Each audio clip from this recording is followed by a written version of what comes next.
Danica, the Prime Minister has extended his condolences to the royal family, writing a message in the last hour or so.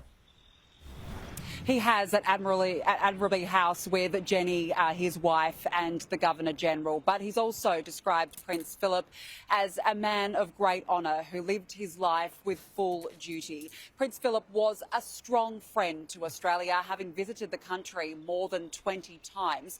The Prime Minister, Scott Morrison, says Australia extends its deepest condolences to the royal family.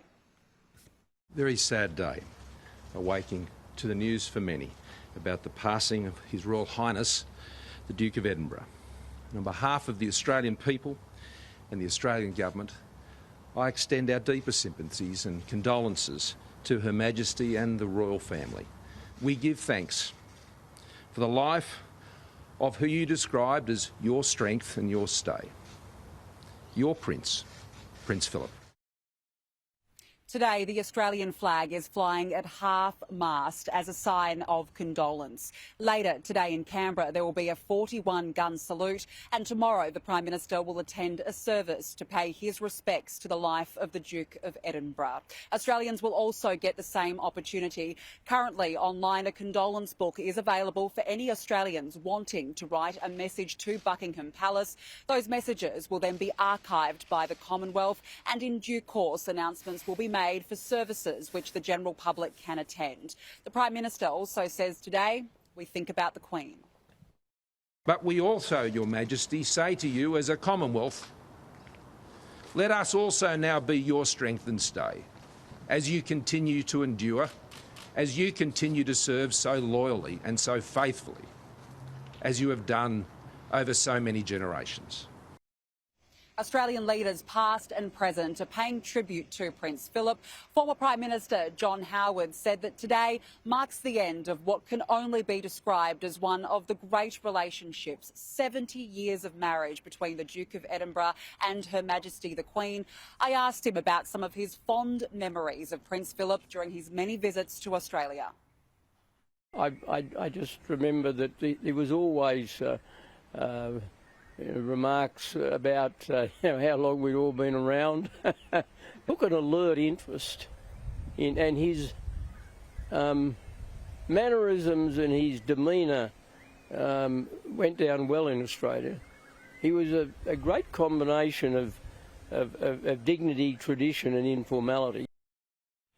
Governor-General David Hurley announced Prince Philip's death as the Queen's official representative in Australia. He reflected on Prince Philip's vast connections to the country. His Royal Highness visited Australia 21 times, including on each of Her Majesty's state visits. He was a popular, engaged and welcome visitor to our shores. His impact was profound, not least on the more than 775,000 young Australians who have participated in the Duke of Edinburgh's International Awards scheme since it began here in 1959. Many Australians will have a personal memory of His Royal Highness, and many around the world will, in coming days, reflect on his remarkable life and legacy. Opposition Leader Anthony Albanese has extended his condolences on behalf of the Australian Labor Party. Prince Philip's death brings to an end one of the most remarkable and enduring partnerships of our time. Queen Elizabeth often found ways to describe the utter centrality of Philip in her life. Indeed, she once said that she owed him, to quote her, a debt greater than he would ever claim or we shall ever know. Former Prime Minister Tony Abbott, who is a staunch monarchist, has also described the Duke of Edinburgh as a dutiful royal, releasing a statement saying the world seems a little emptier tonight because Prince Philip has been a part of our lives for so long that's hard to grasp that he is gone. Tributes also came from former Prime Ministers Malcolm Turnbull and Julia Gillard, as well as state and territory leaders across the country. Other Commonwealth nations are also reacting to the news, including New Zealand Prime Minister Jacinda Ardern.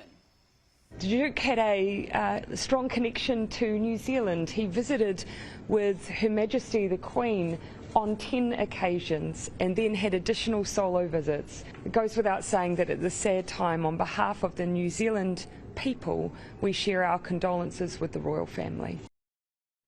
Many Australians are today reacting to the news, some in disbelief, but mainly remembering the fond times of when Prince Philip did come to Australia. He was patron of 50 organisations in this country. Kieran, he first came to Australia in 1940, before he was married. Danica, thank you. We'll talk to you a bit later.